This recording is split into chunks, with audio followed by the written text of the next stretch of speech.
La filosofía es la indagación profunda y reflexiva sobre preguntas fundamentales acerca de la existencia, la realidad, el conocimiento y la moral.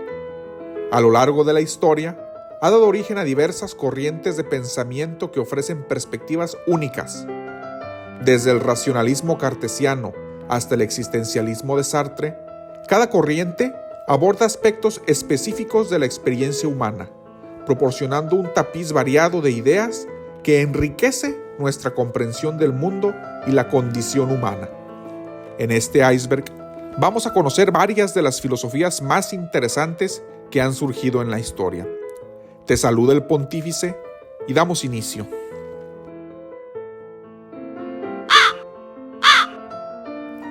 Sócrates, el icónico filósofo griego del siglo V a.C., es conocido por su influyente enfoque ético y su método de enseñanza dialéctica. Aunque no dejó ningún escrito propio, sus ideas fueron transmitidas principalmente por su estudiante, Platón. Sócrates se centraba en la autorreflexión y la búsqueda de la verdad a través del diálogo.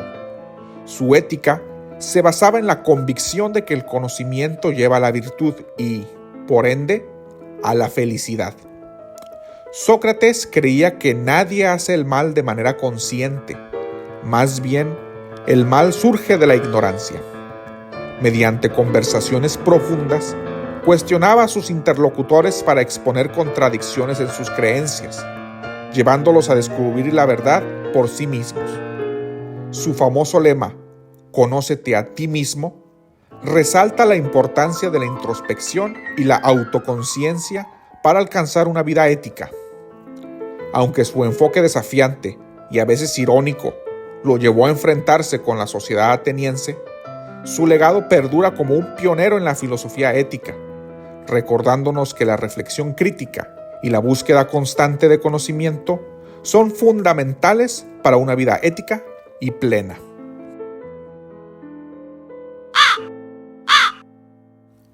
Aristóteles, el sabio griego del siglo IV a.C., es célebre por su profunda filosofía ética centrada en la virtud. Su obra principal, Ética a Nicómaco, destila sus reflexiones sobre cómo llevar una vida plena y moral. Para Aristóteles, la virtud es la clave para alcanzar la eudaimonía, que se traduce como felicidad o florecimiento.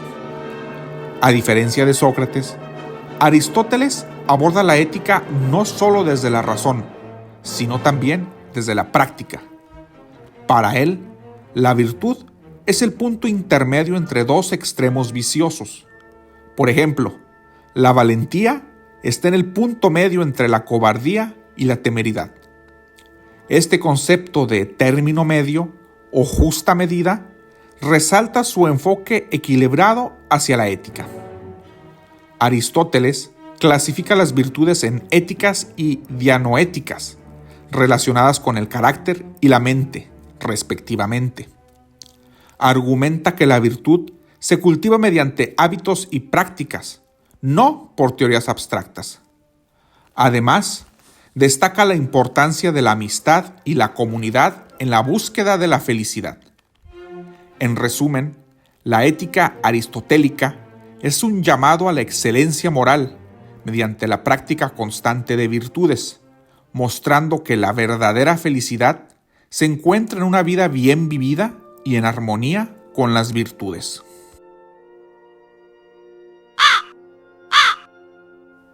René Descartes, el brillante pensador francés del siglo XVII, dejó una marca indeleble en la filosofía con su enfoque racionalista y su contribución fundamental a la epistemología. En su famoso lema, cogito ergo sum, pienso, luego existo, Descartes busca establecer un fundamento indudable para el conocimiento. Comienza su búsqueda filosófica dudando de todo lo que puede ser dudado, incluso la existencia misma, para luego llegar a la certeza de su propia existencia como un ser pensante. En cuanto a la epistemología, Descartes abogó por el método deductivo y la evidencia clara y distinta como criterio de conocimiento válido. Creía que las verdades fundamentales debían ser evidentes por sí mismas y que, a través de la razón, se podía llegar a un conocimiento seguro. Su obra, Meditaciones Metafísicas, explora el papel de Dios como garante de la verdad y la confiabilidad de nuestros sentidos. Aunque la filosofía cartesiana ha sido objeto de críticas, su énfasis en la razón, la duda metódica y la claridad en el pensamiento dejaron una marca duradera en la epistemología, influyendo en el desarrollo de la ciencia moderna y la búsqueda de fundamentos sólidos para el conocimiento.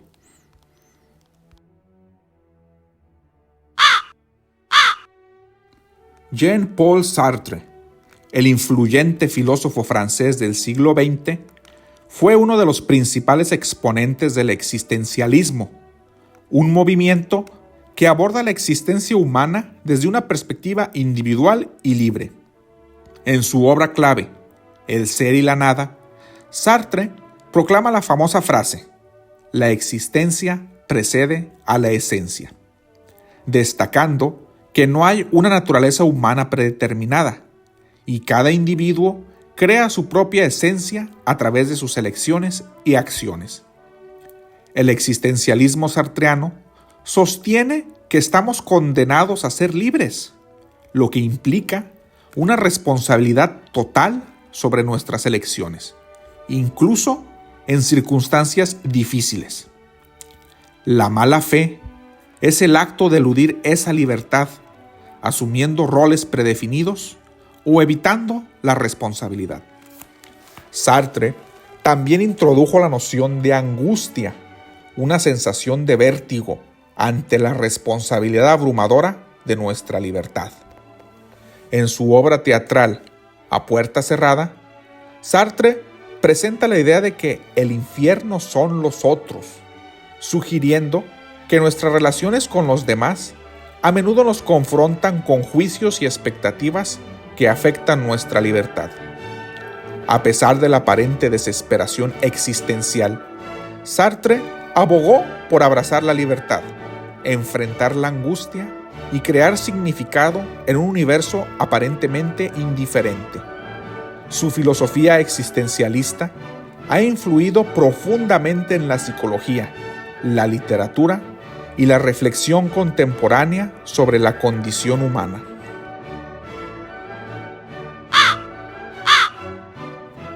Las filosofías del estado mental y el funcionalismo son enfoques importantes en la psicología y la filosofía de la mente, abordando la naturaleza de la conciencia y la mente desde perspectivas distintas. La filosofía del estado mental, también conocida como el dualismo mente-cuerpo, sostiene que la mente y el cuerpo son entidades separadas y distintas. Descartes, un destacado defensor de este enfoque, argumentaba que la mente o la conciencia es no material y no está sujeta a las leyes físicas. Esta perspectiva plantea preguntas profundas sobre la relación entre la mente y el cuerpo, así como la naturaleza de la conciencia. Por otro lado, el funcionalismo en la filosofía de la mente se centra en cómo la mente opera y cómo sus funciones contribuyen al comportamiento adaptativo. Este enfoque se preocupa menos por la estructura interna de la mente y más por cómo cumple funciones específicas para ayudar a un organismo a adaptarse a su entorno. William James y John Dewey son figuras clave en el desarrollo del funcionalismo, destacando la importancia de entender la mente en términos de su utilidad y propósito. En resumen, mientras que el dualismo mente-cuerpo examina la relación entre ellos desde una perspectiva de separación, el funcionalismo se enfoca en las funciones y propósitos de la mente para comprender mejor cómo opera en la vida diaria. Ambas perspectivas han contribuido significativamente al campo de la filosofía de la mente y la psicología.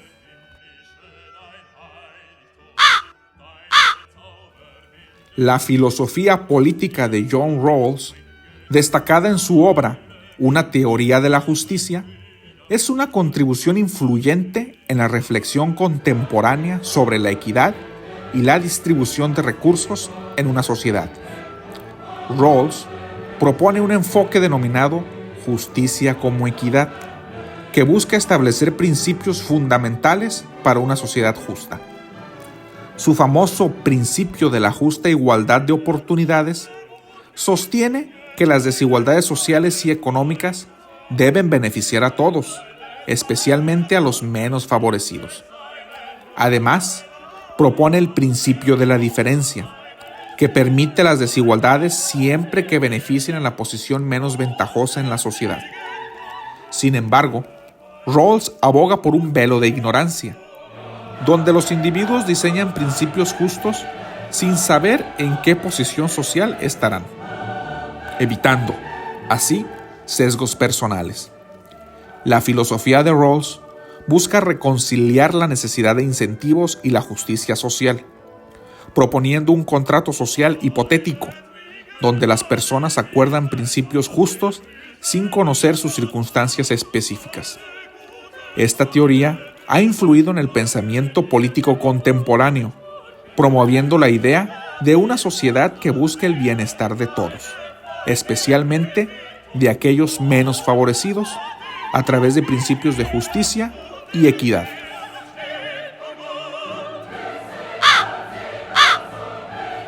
La filosofía de la ciencia busca comprender los fundamentos y la naturaleza del conocimiento científico, explorando preguntas sobre la validez, la metodología y la naturaleza de las teorías científicas. En su esencia, se ocupa de cuestiones fundamentales como cómo conocemos lo que conocemos y cómo justificamos nuestras creencias científicas. El empirismo y el racionalismo son dos corrientes fundamentales en la filosofía de la ciencia. El empirismo enfatiza la experiencia y la observación directa como fuentes principales de conocimiento, mientras que el racionalismo destaca la razón y la lógica como fundamentos para entender el mundo. Estos enfoques han influido en debates sobre la naturaleza de la evidencia y la construcción de teorías científicas. El falsacionismo, propuesto por Karl Popper, sugiere que una teoría científica debe ser falsable para ser considerada científica. Thomas Kuhn, por otro lado, introdujo la idea de paradigmas científicos y revoluciones, argumentando que la ciencia avanza a través de cambios paradigmáticos en lugar de acumulación gradual. La filosofía de la ciencia también aborda cuestiones más contemporáneas, como la naturaleza de las explicaciones científicas, la relación entre la ciencia y la sociedad y la influencia de factores sociales y culturales en la investigación científica. En resumen, la filosofía de la ciencia busca analizar críticamente el método y la naturaleza del conocimiento científico, aportando una perspectiva reflexiva y analítica al desarrollo y la práctica de la ciencia.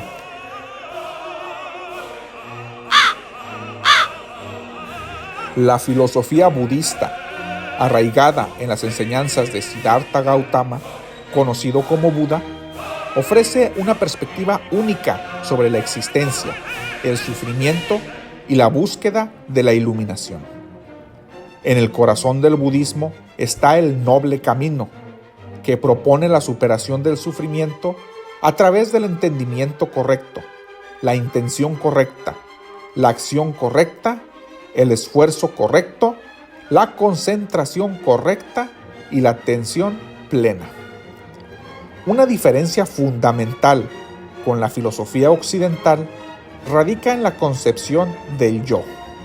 Mientras que el pensamiento occidental tiende a destacar la individualidad y la identidad personal, el budismo enseña la impermanencia del yo y aboga por superar el deseo y el apego como camino hacia la liberación.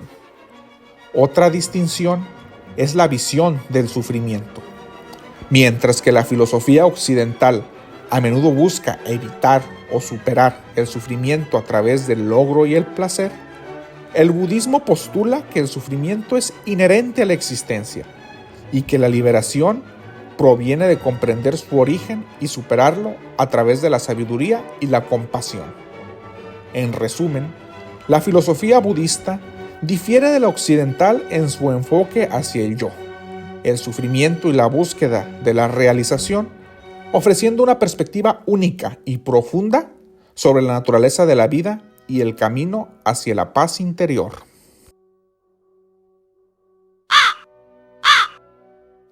La acción comunicativa, propuesta por Jürgen Habermas, es una pieza central en su teoría crítica y su filosofía social. Habermas sostiene que la comunicación es más que simple intercambio de información. Es un proceso vital para la construcción de significado y la cohesión social.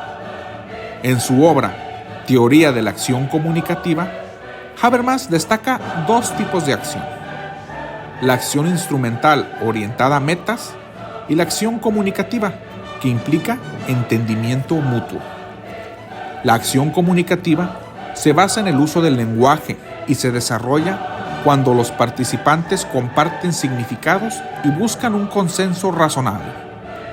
Habermas introduce el concepto de la situación ideal de habla, un escenario hipotético en el cual los individuos pueden expresar libremente sus opiniones sin coerción ni distorsiones.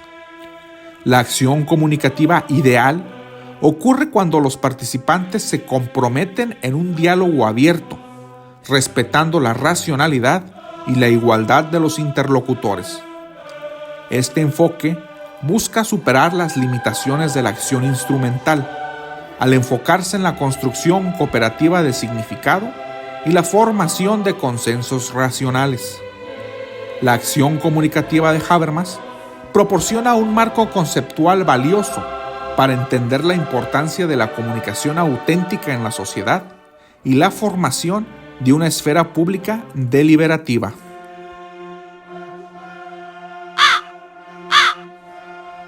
El anarquismo filosófico es una corriente de pensamiento que aboga por la abolición del Estado y otras formas de autoridad coercitiva, buscando la organización social basada en la libertad individual, la igualdad y la cooperación voluntaria.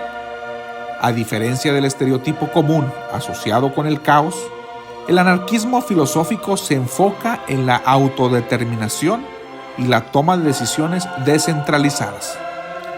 La raíz de esta filosofía se encuentra en la crítica a las estructuras jerárquicas que pueden dar lugar a la opresión y a la desigualdad.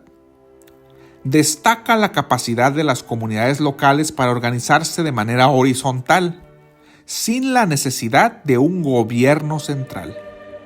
Figuras como Pierre-Joseph Proudhon y Mikhail Bakunin contribuyeron significativamente al desarrollo del anarquismo filosófico en el siglo XIX.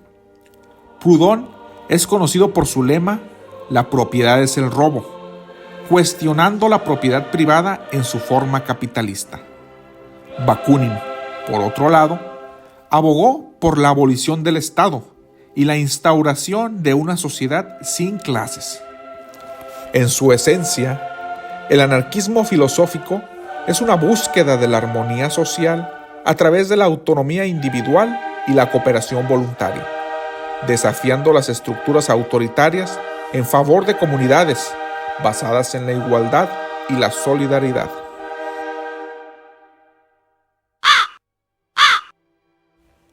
El utilitarismo de Jeremy Bentham, un filósofo británico del siglo XIX, es una teoría ética que busca maximizar la felicidad o el placer total en una sociedad.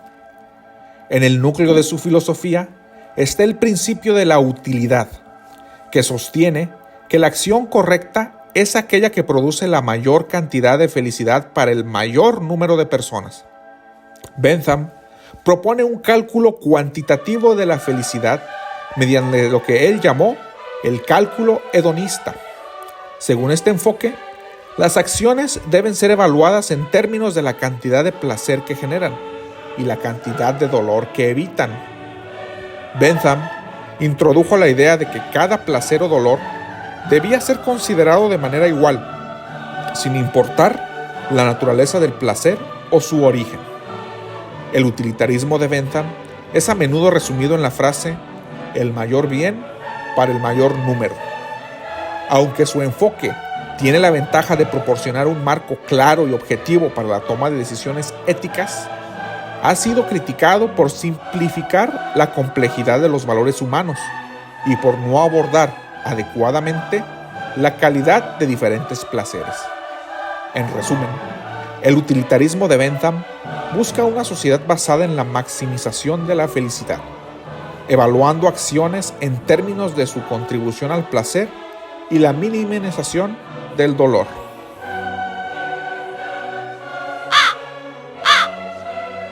La filosofía de la tecnología se adentra en las complejidades de la relación entre la humanidad y la tecnología, explorando cuestiones éticas, epistemológicas y sociales asociadas con su desarrollo y uso.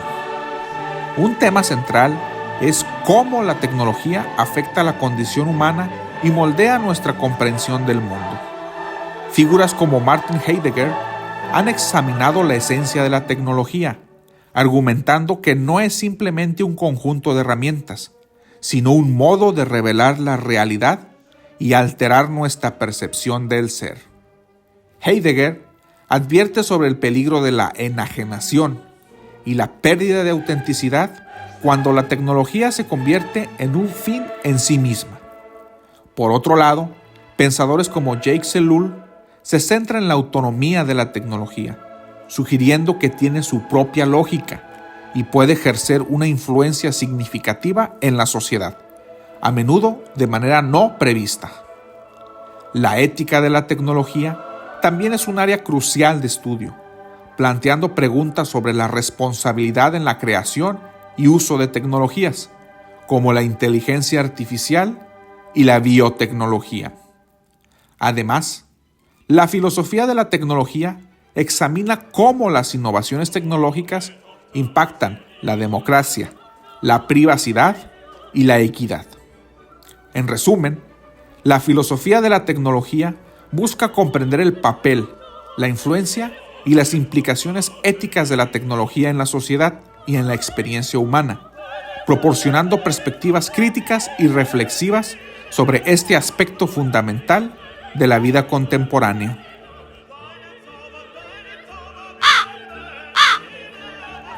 La filosofía del ecologismo profundo es una corriente de pensamiento ambiental que va más allá de la preocupación superficial por la conservación y aborda cuestiones fundamentales sobre la relación entre los seres humanos y la naturaleza. Arne Naess, filósofo noruego y precursor del ecologismo profundo, propuso esta perspectiva en la década de 1970. La filosofía del ecologismo profundo sostiene que la naturaleza no debe ser valorada únicamente por su utilidad para los seres humanos, sino que tiene un valor intrínseco independiente de nuestro beneficio.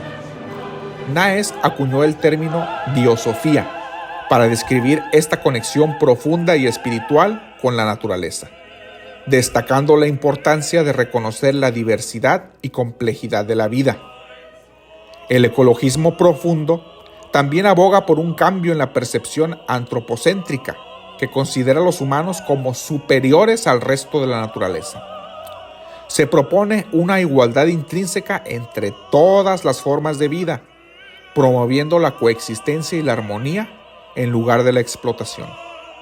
En resumen, la filosofía del ecologismo profundo busca redefinir la relación entre los seres humanos y la naturaleza, promoviendo una conexión más profunda, respetuosa y ética con el entorno natural, reconociendo su valor intrínseco más allá de su utilidad para la humanidad.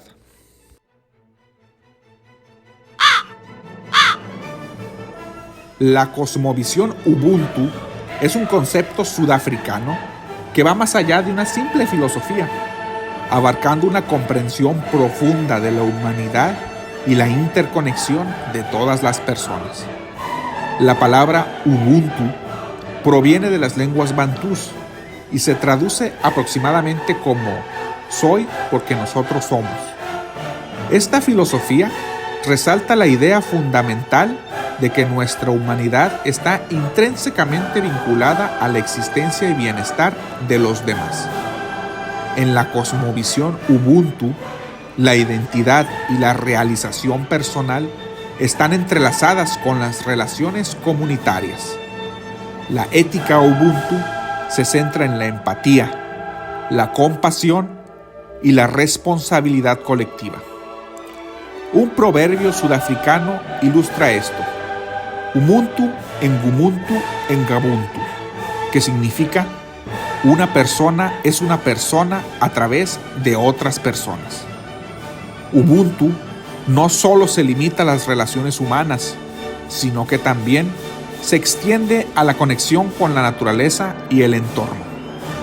La idea es que nuestro bienestar está inextricablemente ligado al de los demás y al equilibrio de la naturaleza. Esta cosmovisión ha sido esencial en la construcción de sociedades justas y reconciliadoras, particularmente en el contexto post-apartheid de Sudáfrica, donde ha desempeñado un papel significativo en la curación y la construcción de una comunidad más inclusiva. En resumen, la cosmovisión Ubuntu es un llamado a la interconexión, la comprensión y el cuidado mutuo como pilares fundamentales de la existencia humana.